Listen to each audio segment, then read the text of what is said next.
아니다. 아멘. 우리는 누구나 다 어떤 누구의 자녀였고 또 우리도 누구의 부모가 되는 분들이 대부분입니다. 우리가 자녀로 살아갈 땐 그 부모님의 마음을 잘 이해하지 못했지만 우리가 부모가 돼서 자녀를 기르다 보면 그 돌아가신 또는 생존에 계신지 모르지만 우리 부모님의 마음을 누구보다 잘 이해할 수 있습니다. 그 부모가 된 마음으로 느낀 게 무엇입니까? 누구나 다 부모는 우리 자녀들이 건강하고 또 행복하고 뭔가 부모에게 기쁨이 되는 그런 자녀들이 되기를 다 바라죠.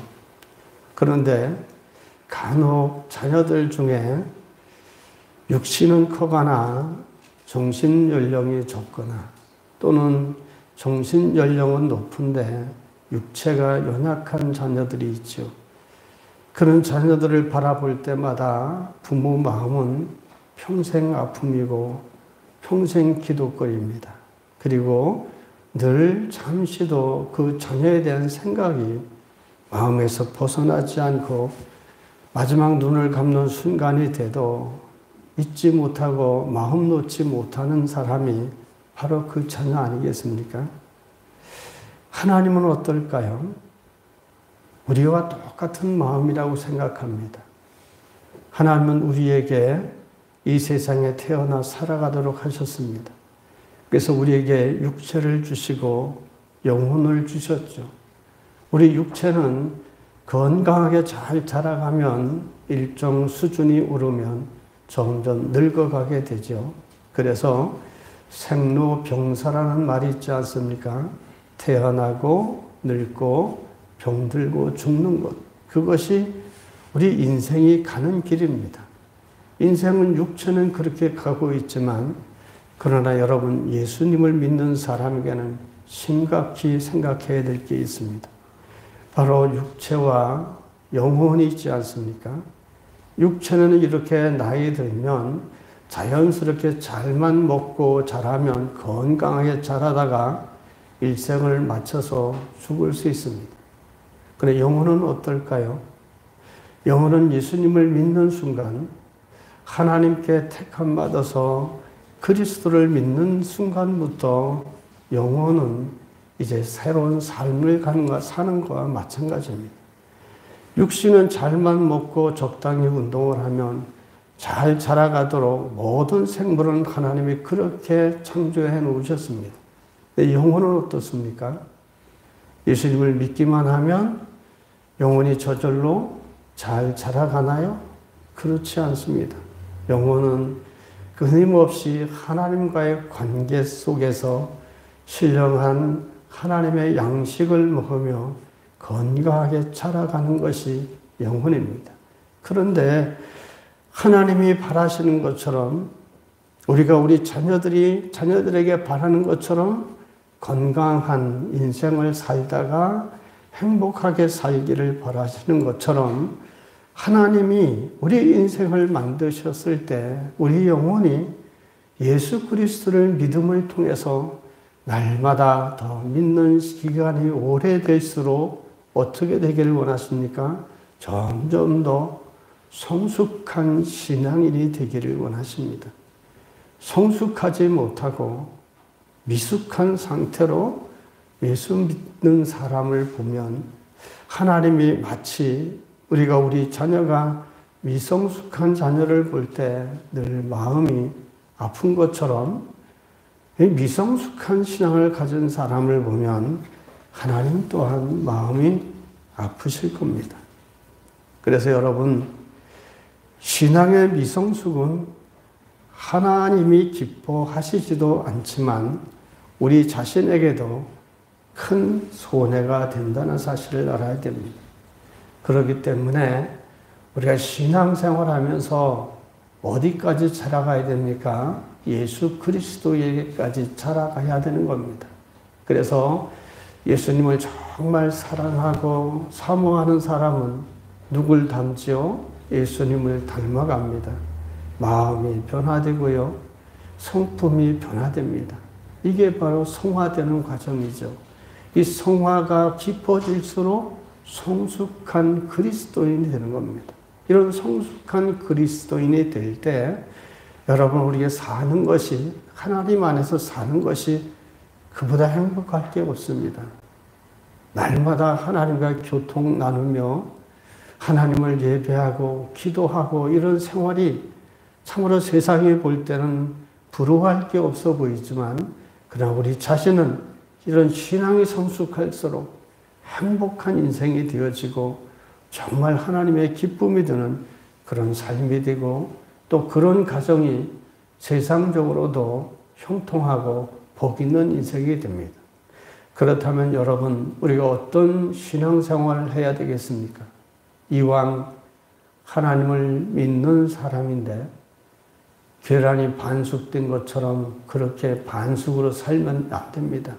성숙한 신앙생활을 해서 많은 사람에게도 신앙에 좋은 영향을 미치고 특별히 하나님께 큰 기쁨을 드리고 하나님을 위해 사는 그리고 삶이 행복한 삶이 되어야 되지 않겠습니까? 아무쪼록 우리 모두 이런 성숙한 신앙으로 주시는 복을 누리고 그런 복된 신앙생활 다 하시길 주님 이름으로 축원합니다. 오늘 말씀을 보면 이런 성숙의 구약의 성숙한 신앙의 모델이다 할 수 있는 바르실레가 나옵니다. 이 바르실레는 성경에 그렇게 여러 곳에 나오지 않아서 자세히는 알지 못하지만 이분은 대개 오늘 말씀에 나온 것처럼 그 31절과 32절에 보면 길르앗 지방이라는 곳에 아주 큰 부자인 사람입니다. 당시에 큰 부자다, 성경에서 부자다 이런 얘기는 돈만 많은 사람을 말하지 않습니다. 유지를 말합니다. 존경도 받고 덕도 있는 사람, 이런 사람을 부자라고 합니다. 그러니까 이 바르실레라는 분은 길르앗 지방에 돈도 많고 사람들로부터 존중도 받는 그런 유지되는 분이죠. 그러면 오늘 성경에 기록된 이유가 뭘까요? 이분이 단지 부자라는 것 때문에, 유지라는 것 때문에 성경에 기록했을까요? 그게 아닙니다. 성경에 기록한 이유는 이 바르실레의 신앙 때문에 기록되었습니다. 그러면 바르실레의 신앙이 어떠하기에 하나님이 이 바르실레라는 사람을 성경에 기록하게 했을까요? 한마디로 완숙한 신앙을 가진 사람입니다. 여러분, 우리 신앙은요, 완숙의 단계에 이르기 위해서는 세 가지 단계가 이릅니다. 세 가지 단계를 거쳐야 되는데, 첫째는 미숙한 단계, 즉, 처음에 예수 그리스도를 믿는 그런 미숙의 단계죠. 이 미숙의 단계를 지나가면 반숙, 어느 정도 익숙해져 있고 숙성되어 있고 자라있지만 온전하지 못한 반숙의 단계, 이 단계를 지나가면 비로소 완숙의 단계, 즉 성숙의 단계에 이르게 됩니다. 바르실레가 이런 미숙도 아니고 반숙도 아닌 성숙, 완숙한 신앙의 자리에 이르렀습니다. 그럼 바르실레의 신앙이 어떠하길래 이런 완숙한 신앙의 모습을 보였느냐? 바르실레에게서 크게 두 가지를 발견할 수 있습니다. 하나는 헌신의 동기, 헌신하는 이유, 이 동기가 아주 순수했다라는 하나. 두 번째는 인격의 성숙도, 이것이 완숙의 단계를 가지고 있는 이 바르실레 신앙에서 볼 수 있습니다. 바르실레는 헌신을 하되 불순한 의도를 가지고 가지 않았습니다. 아주 순수한 헌신을 한 사람이죠. 이 순수한 헌신을 하는 사람을 가리켜 그래서 완숙의 단계에 이르렀다고 하는 겁니다. 여러분, 신앙이 미숙할 때는요, 헌신을 하지도 못하지만 누군가에게 헌신을 하라고 하면 어떻게 대답합니까? 대번 반발합니다. 아직 미숙하기 때문에 그렇죠. 왜냐하면 미숙한 신앙의 단계에서는요, 모든 것이 누구 중심이죠? 자기 중심적이에요.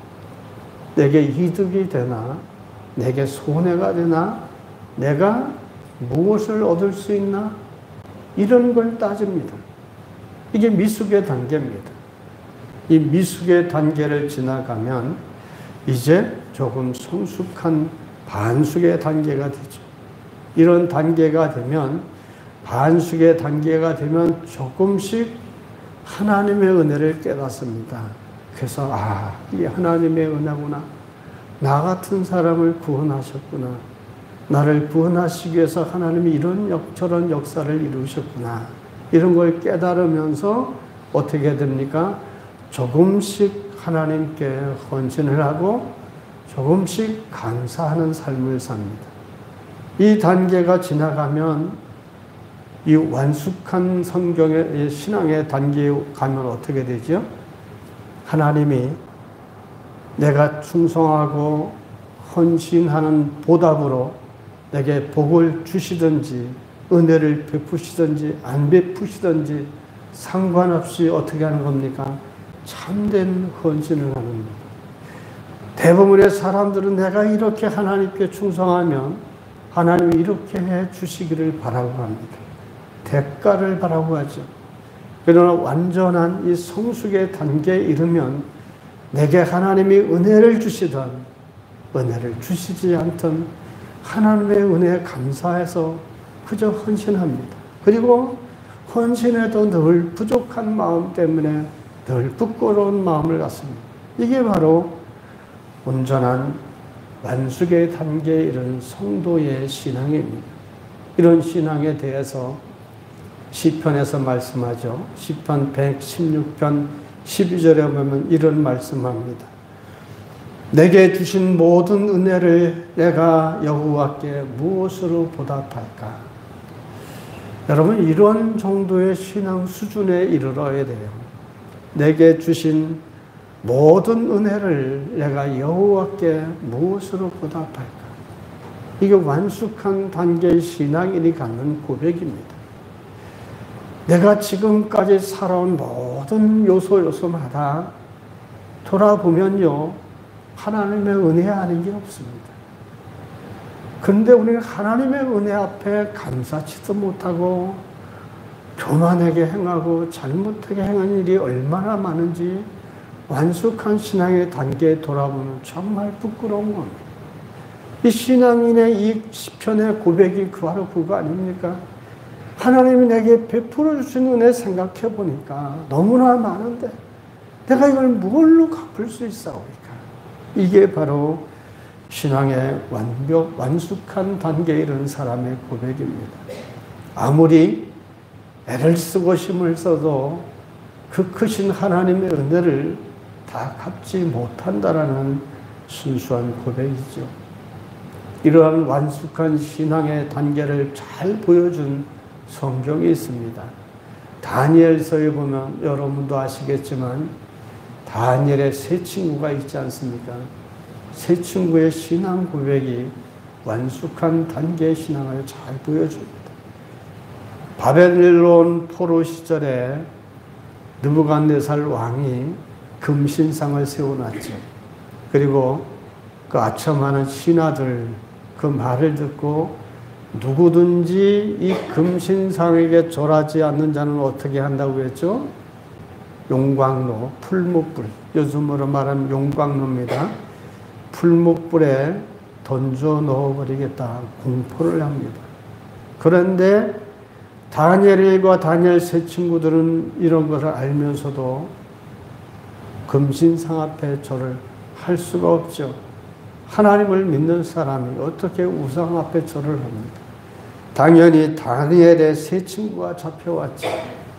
이런 사실을 안 느부갓네살 왕이 다니엘의 세 친구를 또 다니엘뿐만 아니라 그 세 친구를 사랑합니다. 얼마나 귀한 사람인지를 압니다. 그래서 한 번 더 기회를 주겠다. 한 번만 여기서 우상 앞에 절을 해라. 그러면 내가 살려주겠다. 이런 회유를 할 때 이 다니엘의 세 친구가 한 신앙 고백이 뭡니까? 이렇게 말을 하죠. 그렇게 하지 아니하실지라도 왕이여 우리가 왕의 신들을 섬기지도 아니하고 왕이 세우신 금신상에게 절하지도 아니할 줄을 아옵소서. 그리하지 아니하실지라도, 먼저 성경에는 그리하지 아니하실지라도 이렇게 되어 있습니다. 무슨 얘기냐 하면 왕이 우리가 금신상에 절하지 않았다고 풀무불에 집어 던지면 하나님이 우리를 구해 주실 겁니다. 그러나 그리하지 아니하실지라도 하나님이 우리를 구원해 주시지 않아서 우리가 풀무불 속에 던져지는 순간에 우리 모든 육체가 녹아버리고 죽는다 할지라도 우리는 왕의 신상에게 절하지 않을 줄을 아옵소서. 이 성경을 제가 사춘기 때 이 말씀을 너무나 좋아했습니다. 얼마나 멋진 신앙 고백입니까? 내가 죽을지언정 우상에겐 절하지 않겠다라는 선언입니다. 이 신앙이 바로 완숙한 신앙의 고백입니다. 완숙한 신앙을 가진 사람의 모습이죠.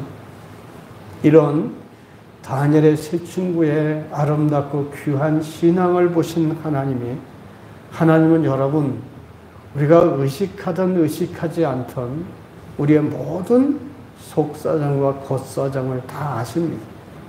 다 아시고, 다 들으시고, 다 보십니다. 믿으십니까? 하나님이 살아계시다는 게 그겁니다.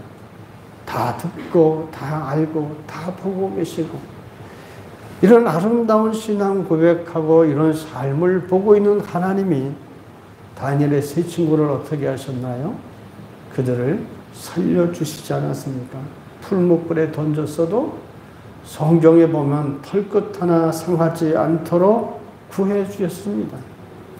목숨을 잃어버릴지라도 감사할 수 있는 이 순수한 헌신, 이것이 하나님이 참으로 기뻐하시는 것이죠. 이런 완숙한 단계, 이것이 바로 오늘 본문에 나오는 바르실레가 그런 신앙이었습니다. 왜냐하면 바르실레가 무엇을 했길래 이런 순수한 헌신을 했느냐. 오늘 32절에 보면 이렇게 말씀하죠. 32절을 같이 봅시다. 바르실레는 매우 늙어 나이가 80세라. 그는 큰 부자이므로 왕이 마하나임에 머물 때에 그가 왕을 공개하였더라. 여러분, 왕이 왜 마하나임이라는 지방에 내려와 있습니까? 이 사실을 알려면 배경이 알아야 되겠죠. 마하나임에 내려온 이유는 압살롬, 다윗의 아들 압살롬이 반역을 했습니다. 얼마나 다급했는지 신도 신지 못하고 도망칠 정도로 다윗이 눈물을 흘리며 도망친 것입니다. 도망쳐 내려온 것이 이 마하나임입니다. 왕이 그렇게 갑작스럽게 도망쳐 오다 보니까 군대도 많이 없지요. 따라다니는 사람들도 많이 없지요. 먹고 입고 써야 될 것이 어디 있습니까? 얼마나 궁핍합니까? 그리고 다윗의 아주 친한 친구였던 모략가 아비멜렉이라는 사람이 이 압살롬과 함께 압살롬에게 붙었지 않습니까? 그러다 보니까 민심이 다 압살롬에게 가득했습니다. 아무도 다윗 왕을 돌보지 않았습니다. 이럴 때 시므이라는 사람은 오히려 다윗을 쫓아와서 욕설을 하고 초주를 퍼붓는 이런 상황이었습니다. 이런 상황에 어느 누가 목숨을 걸고 죽을 줄 뻔히 알면서 왕을 공개하겠습니까? 여러분 같으면 그렇게 하겠습니까? 쫓겨난 다윗, 왕을 다시 차지할지도 모르는 다윗, 아무도 함께 해주지 않는 다윗, 몇몇 소수의 사람만이 함께하는 그 다윗에게 누가 죽을 줄 알고 물질을 대줘서 공개를 하겠습니까? 사람은 다 이기적이고 계산적으로 놉니다. 그런데 아무도 돌보지 않는 그때 바르실레는 그 많은 주신 재화, 보물, 이 재산을 가지고 이 왕을 공개합니다. 이 왕을 공개하는 것이 사무엘하 17장 27절로 29절에 보면 그거 어떻게 공개하는지 나옵니다. 야영에 필요한 침구나 담요, 또 큰 솥이나 질그릇, 그리고 각종 곡식, 식료품 이런 것들을 다 충분히 공급해줬습니다. 여러분, 아무리 왕이 급작스레 도망쳤다 하더라도요, 왕에게 함께하는 사람이 기본으로 꽤 많습니다. 웬만한 부자가 할 수 없습니다. 그들이 충분히 쉬고 먹고 쓸 수 있도록 물자를 이 바르실레가 공급해 준 겁니다.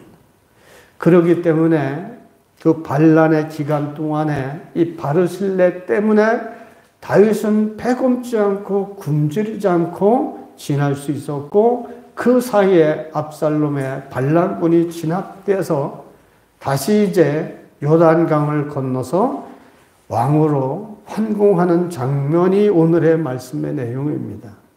이런 왕이 다시 환공하게 되었다, 이런 소식을 들은 바르실레가 나이 80세에 노구를 이끌고 그 환공하는 왕을 환송하기 위해서 요단강에 나옵니다. 순수하게 정말 왕에게 무엇 대가를 바라지 않고 순수하게 왕을 공개했고, 그리고 왕을 기쁨으로 전송하기 위해서 이 바르실레가 온 거죠. 그때 왕은 정말 이 바르실레에게 고마움을 느꼈습니다. 정말 바르실레가 아니었다면 이 다윗은 어떻게 됐을지 모르는 상황 아닙니까? 그는 얼마나 고마웠겠습니까? 아무도 자기를 돌보지 않는 시절에 바르실레가 그 돈으로, 그 많은 재물로 자기와 함께하는 사람들을 공개해 준 것 얼마나 고맙고 감사하겠습니까? 그래서 왕이 바르실레에게 이제 말하는 게 그겁니다. 이제 나와 함께 예루살렘으로 가자. 예루살렘에 가면 내가 너의 노후를 정말 편안하게 잘 모셔주겠다. 이런 제의를 합니다. 이때 바르실레가 어떻게 대답합니까? 요즘에는 대통령이 장관 자리를 하나 준다고 하면 자기가 무슨 잘못이 있는 것도 부끄러운 것도 모르고 넙죽넙죽 받다가 망신만 당하지 않습니까? 그런데 이 바르실레를 보십시오. 아주 정중하게 거절하죠. 그 내용이 34절입니다. 같이 보십시다. 시작. 바르실레가 왕께 아뢰되 내 생명의 날이 얼마나 있사옵기에 어찌 왕과 함께 예루살렘으로 올라가리까? 36절도 같이 봅니다. 당신의 종은 왕을 모시고 요단을 건너려는 것뿐이거늘 왕께서 어찌하여 이 같은 상으로 내게 갚으려 하시나이까? 보십시오. 바르실레는 아무런 대가를 바라지 않고 순수하게 헌신했습니다. 순수하게 충성과 헌신을 다한 아름다운 모습을 보이지 않습니까? 이런 아름다운 순수한 충성과 헌신은요, 바르실레가 신앙이 없다면 못합니다. 그렇기 때문에 이건 단순한 인간을 향한, 왕을 향한 순수한 헌신이 아닙니다. 하나님이 기름 부으신 왕이기 때문에 하나님을 섬기는 마음으로 한 거죠. 그리고 하나님이 다윗 왕을 세우셨기에 큰 틀에 하나님의 섭리의 손길에서 보면 바르실레를 이때를 위해 쓰도록 하나님이 준비해 놓으신 겁니다. 그 일에 바르실레는 순종했고 순수한 마음으로 하나님 아버지 향해서 이런 순수한 헌신을 한 겁니다. 우리가 신앙생활하면서 정말 하나님께 받은 은혜가 너무 크기 때문에 내가 정말 하나님을 사랑하기 때문에 아무런 보상을 기대하지 않고 충성과 헌신하는 것, 그게 여러분 완숙한 신앙의 모습입니다. 하나님은 우리 각자가 이런 완숙한 신앙에 이른 하나님의 자녀가 되기를 원하십니다. 그것이 여러분 하나님을 기쁘시게 하는 일입니다. 여러분 하나님을 기쁘시게 하는 것, 그게 바로 우리가 이 세상에 사는 목적 아니겠습니까? 그럼 하나님을 기쁘시게 하는 것, 그를 영화롭게 하는 것, 바로 이 단계에 이르러야 됩니다. 언제까지 매일 어린아이처럼 늘 달라고만 하고 보채기만 합니까? 누가 돌봐주기만을 원합니까? 이제는 내가 완숙한 단계에 이르러야 되지 않습니까? 하나님의 기쁨이 되는 사람이 되어야 됩니다.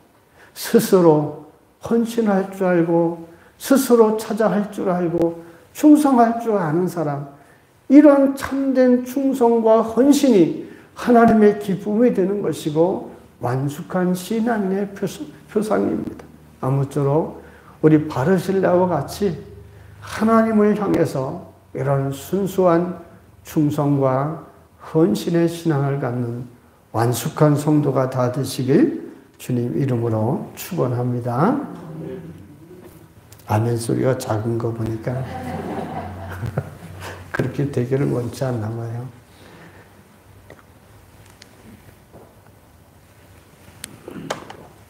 하나님의 기쁨은 우리가 완숙한 신앙에 이르렀을 때 그렇게 기뻐하시는 겁니다.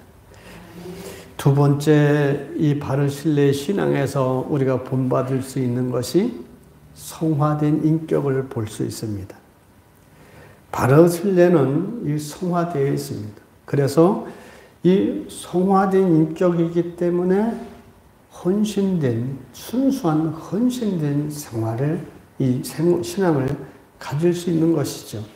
성경은 하나님의 백성된 우리에게 분명히 이렇게 요구하고 계십니다. 하나님이 우리에게 일반적으로 요구하시는 게 있습니다. 레위기 19장 2절 하반절에 보면 너희는 거룩하라. 이는 나 여호와 너희 하나님이 거룩함이니라. 하나님의 백성들에게 하나님이 원하시는 게 너희는 거룩해라. 내가 거룩하기 때문이다. 이 거룩이라는 것이 뭘까요? 성화를 말합니다. 거룩할 성자, 예수님을 닮아가는 걸 말하죠. 쉽게 말하면 우리가 구원받은 것은요, 예수님의 십자가 대속의 은혜를 믿는 그 믿음으로 구원을 받았지요. 또 그 믿음 또한 하나님의 에베소서 2장 8절에 보면 선물로 주셔서, 그렇기 때문에 하나님께 택함 받아서 우리가 예수님 때문에 받은 게 됩니다. 그럼 구원받은 다음에 그걸로 끝일까요? 그 뒤로 우리는요, 끊임없는 싸움을 싸워가야 됩니다. 세상과 계속 세상의 가치관과 하늘나라의 가치관으로 살기 때문에 충돌이 늘 있습니다. 죄와 싸워가야 되죠. 하나님의 형상을 닮은 사람으로 변화되어지고 닮아져 가기 위해서 욕심을 내려놔야 되고 여러 가지 유혹을 이겨가야 되고, 이런 싸움이 계속 되어지는 것이 언제까지입니까? 목숨이 끊어지는 순간까지 계속 이 싸움을 싸워가야 됩니다. 이 과정을 가리켜 뭐라고 하죠? 성화의 과정이라고 하는 겁니다. 그래서 예수님을 믿으면, 그래서 구원받았으면 만사 오케이다가 아니라 구원받은 그 순간부터 끊임없이 이 싸움이, 우리는 영적 싸움이라죠. 이런 싸움이 이루어져 가야 됩니다. 그래서 로마서 8장 29절에 이렇게 말씀합니다. 하나님이 미리 아신 자들을 또한 그 아들의 형상을 본받게 하기 위하여 미리 정하셨으니 이는 그로 많은 형제 중에서 맏아들이 되게 하려 하심이니라. 무슨 말인가요? 하나님이 미리 하신 자들, 즉 예를 들면 성경에서 말씀하는 만세 전에 택함 받은 사람을 말합니다. 만세 전에 택함 받은 자들을 그 아들의 형상을 닮아가도록 형상을 본받게 하기 위해서 그 아들의 형상이 뭡니까? 예수님을 말합니다. 예수님의 형상이라는 게 뭐예요? 예수님의 인품과 예수님의 성품, 이런 것을 본받아 가도록 하기 위해서 만세 전에 미리 우리를 정하셨다는 거예요. 그렇게 해서 예수님이 하나님의 가족의 맏아들이 되게 하시고 우리는 그의 모든 예수님을 맏아들로 한 형제 자매들이 되게 하고 하나님을 아버지로 섬기는 하나님의 패밀리, 하나님의 가족이 되게 하셨다는 겁니다. 그렇기 때문에 여러분, 하나님을 믿었으면, 그래서 하나님의 가족이 되면 맏아들인 예수님을 닮아야 되고 하나님의 형상을 닮아가야 되는 거예요. 그래서 오랫동안 예수님을 사랑하고 진심으로 하나님을 섬겨온 사람들은요, 나이가 점점 들수록 그 성품이 예수님을 닮아가는 모습들이 나오는 거예요.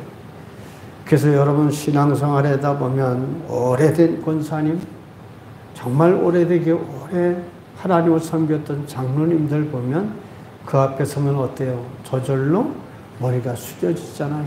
그것은 그분들이 그렇게 예수님을 닮았기 때문에 그래요. 오랫동안 예수님을 닮아오면 형상이 예수님을 닮는 성품이 되는 겁니다. 그렇기 때문에 신앙의 연조가 길어질수록 나이가 들수록 성화된 인격으로 변화되어져 가는 것은 너무나 당연한 것이고요. 그것이 건강한 겁니다. 자녀가 나이가 들면 정신 연령도 커가야 되고 육체도 자라가야 기쁨이 되지 않습니까? 근데 오래 신앙생활하면서 교회 일에는 익숙해져 있는데 신앙이 변화되지 않으면, 성숙해져 가지 않으면 하나님께 근심 덩어리가 되는 겁니다. 그래서 사도 바울의 입술을 통해 하나님이 이렇게 우리에게 권면하시지 않습니까? 고린도후서 4장 16절에 보면 그러므로 우리가 낙심하지 아니하노니 우리의 겉사람은 낡아지나 우리의 속사람은 날로 새로워지도다. 오래 신앙생활할수록 우리 육신은 늙어가죠. 오늘 아침에 차를 타고 오면서 우리 김호견 권사님이 이렇게 많이 몸이 약해지고 늙은 얘기를 하십니다. 육신은 나이가 들면 그럴 수밖에 없습니다. 그러나 그 마음, 이 신앙, 인품은 점점 신앙생활을 오래 할수록 예수님을 닮아가는 것, 이게 바로 건강한 신앙생활입니다. 바르실레는 정말 말씀처럼 그렇게 아름다운 인격의 소유자였습니다. 그래서 다윗 앞에서 어떻게 고백합니까? 35절을 같이 봅시다. 시작. 내 나이가 이제 80세라 어떻게 좋고 흉한 것을 분간할 수 있사오며 음식의 맛을 알 수 있사오리까. 이 종이 어떻게 다시 노래하는 남자나 여자의 소리를 알아들을 수 있사오리까. 어찌하여 종이 내 주 왕께 아직도 누를 끼치리까. 아멘. 여러분, 왕이 자기가 사는 왕궁의 그 호화로운 곳에 가서 잘 대접해 주겠다는데 얼마나 좋습니까? 그럼에도 불구하고 이 바르실레는 이 얘기입니다. 내가 왕을 공개한 것이 그런 것을 바라고 공개한 것이 아닙니다. 그리고 내 나이가 80입니다. 음식 맛이 좋고 나쁜 것을 어찌하겠습니까? 아무리 왕궁에 좋은 맛이 있다 하더라도 제가 그런 걸 느끼고 누릴 나이가 아닙니다. 이렇게 겸손하게 자신을 낮추는 것이죠. 왕께 보인 것이 그런 것을 목적 삼고 하지 않은 순수한 충성이고 헌신이었다라는 것을 이 고백하는 것이고 확인하는 겁니다. 오랜 세월 신앙생활을 하면서 하나님 앞에 성화된 그런 인격이기 때문에 이런 고백을 할 수 있는 겁니다. 사람들은 대부분이 신앙생활을 오래 하다 보면 나타나는 게 뭘까요? 해마다 1년의 절기도 잘 알죠. 그리고 대부분 이렇게 저렇게 해서 다 알아서 교회 종교 생활은 너무나 잘합니다. 그런데 중요한 신앙은 잘하지 않습니다. 왜 그럴까요? 매너리즘에 빠져 있어서 그렇습니다. 매너리즘에 빠지면요, 신앙이 잘하지 않습니다. 늘 성숙한 것에 대하여 노력을 기울여야 합니다. 우리가 내 신앙이 자라가기 위해서는 기도 생활도 열심히 하고 예배 생활도 열심히 하고 하나님 말씀을 읽고 묵상하고 묵상 노트를 써보고 이런 생활이 많아져야 됩니다. 여러분 하나님 말씀 하루에 얼마나 읽으십니까? 요새는 많이 읽으시죠. 성경을 읽고 묵상하는 말씀을 묵상되어지는 말씀들을 자기 나름의 노트를 만들어 보십시오. 이게 신앙이 성숙해져 가는 겁니다. 이런 노력 없이 그냥 주일날 후탁 성경처럼 교인처럼 다락에 올려놨다가 주일날 올 때 성경에 쌓인 그 먼지를 훅 불어가지고 탁 털어내고 그리고 교회에 오는 이런 신앙생활하면 성장하지 않지.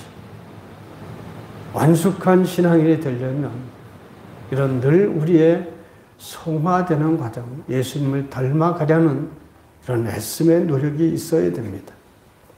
자, 그럼 이렇게 바르실레에게 순수한 헌신이 있었고 또 이 예수님을 닮은 인격이 이 아름다운 완숙한 신앙의 두 가지 모습인데 이런 바르실레의 모습을 하나님이 보시고 하나님이 어떻게 이 바르실레를 대우하셨을까요? 다윗이 이 바르실레의 후대에게 어떻게 대우했는지를 보면 압니다. 그것은 하나님이 그에게 베풀어 주신 그 축복과 영광이 다윗을 통해서 이 후대에 베풀어 줍니다. 하나님의 은혜가 감사했고 그래서 아무것도 기대하지 않았고 순수하게 헌신했던 바르실레지만 하나님은 다윗을 통해서 그 가문에 큰 복을 내려주십니다. 다윗이 바르실레가 왕궁에 같이 가도록 강권했지만 이것을 거절하자 마지못해서 바르실레는 자기의 아들이죠. 기맘을 부탁합니다. 그러자 다윗이 매우 반색하고 기맘에 대해 그렇게 하겠다라고 약속을 하고 축복을 합니다. 그게 38절로 39절의 내용입니다. 우리 같이 봅시다. 왕이 대답하되 기맘이 나와 함께 건너가리니 나는 내가 좋아하는 대로 그에게 베풀겠고 또 네가 내게 구하는 것은 다 너를 위하여 시행하리라 하니라. 백성이 다 요단을 건너매 왕도 건너가서 왕이 바르실레에게 입을 맞추고 그에게 복을 비니 그가 자기 곳으로 돌아가니라. 아멘. 여러분 이것은 왕이 단순히 축복한 게 아닙니다. 다윗을 통한 하나님의 축복이고 그런 영광입니다. 이 다윗이 얼마나 바르실레의 은혜가 감사했고 그에게 베풀어 주신 헌신이 고마웠는지요. 다윗은 죽을 때까지요 이 고마움을 잊지 않았습니다. 흔히 사람들은 은혜는 물에 새기고 원수는 돌에 새긴다고 했지만 다윗은 그렇지 않았습니다. 죽을 때 오죽하면 이 사실에 너무 잊지 못하고 감사해서요, 아들 솔로몬에게 유언까지 남겨뒀습니다. 그 유언이 열왕기상 2장 7절에 나옵니다. 거기에 보면 이렇게 유언합니다. 마땅히 길르앗 바르실레의 아들들에게 은총을 베풀어 그들이 네 상에서 먹는 자 중에 참여하게 하라. 내가 네 형 압살롬의 낯을 피하여 도망할 때에 그들이 내게 나와 왔느니라. 여러분, 다윗이 그때 얼마나 감사했으면, 바르실레가 베푼 그 헌신이 얼마나 고마웠으면, 오랜 세월이 지난 후에 죽음을 둔 목전에 자기 아들에게 이런 유언까지 했겠습니까? 이것은 다윗의 마음에 역사하신 하나님의 은혜죠. 그래서 하나님이 다윗의 가문을 통해서 이 바르실레의 헌신, 이 성화된 인격, 이 온전한 완숙한 신앙의 모습을 보시고 그 가문에 두고두고 하나님이 복을 베풀어 주십니다. 이런 사실을 시편 37편과 25절로 27절에서 이렇게 고백을 하죠. 내가 어려서부터 늙기까지 의인이 버림을 당하거나 그의 자손이 걸식함을 보지 못하였도다. 그는 종일토록 은혜를 베풀고 꾸어주니 그의 자손이 복을 받는도다. 여러분, 시편 37편은 다윗의 고백입니다. 다윗이 이런 고백을 했다라는 것, 그렇게 하나님 앞에 순수한 헌신된 완숙한 신앙을 가진 사람들이 받는 복이 무엇인가를 말씀해 줍니다. 이것뿐만이 아니죠. 십계명에도 보면 출애굽기 20장 6절에 약속하신 말씀이 있죠. 나를 사랑하고 내 계명을 지키는 자에게는 천대까지 은혜를 베푸느니라. 여러분, 이 단계가 바로 말씀대로 사는 단계, 말씀에 순종하여 헌신하는 단계, 바로 완숙한 신앙의 자세입니다. 이런 이들에게 하나님은 그 후손들까지 자자손손이 복을 주시겠다라고 약속하셨습니다. 그리고 이런 순수한 헌신된 삶, 완숙한 신앙의 삶은요, 이 땅에서 받는 이런 물질과 건강과 자녀 형통의 복뿐만이 아니라 무엇이 있습니까? 하나님 나라, 영원히 우리 들어가 살아갈 그 영원한 하나님 나라에 상급이 있습니다. 여러분, 이왕 우리가 하나님을 믿고 살아가려면 이래야 되지 않겠습니까? 여러분이 스스로 완숙한 신의 단계에 이르러서 여러분의 자손들이 대대 이런 복을 누리는 그런 완숙한 신앙의 삶이 다 되시길 주의 이름으로 축원합니다. 아멘. 자비로우신 하나님,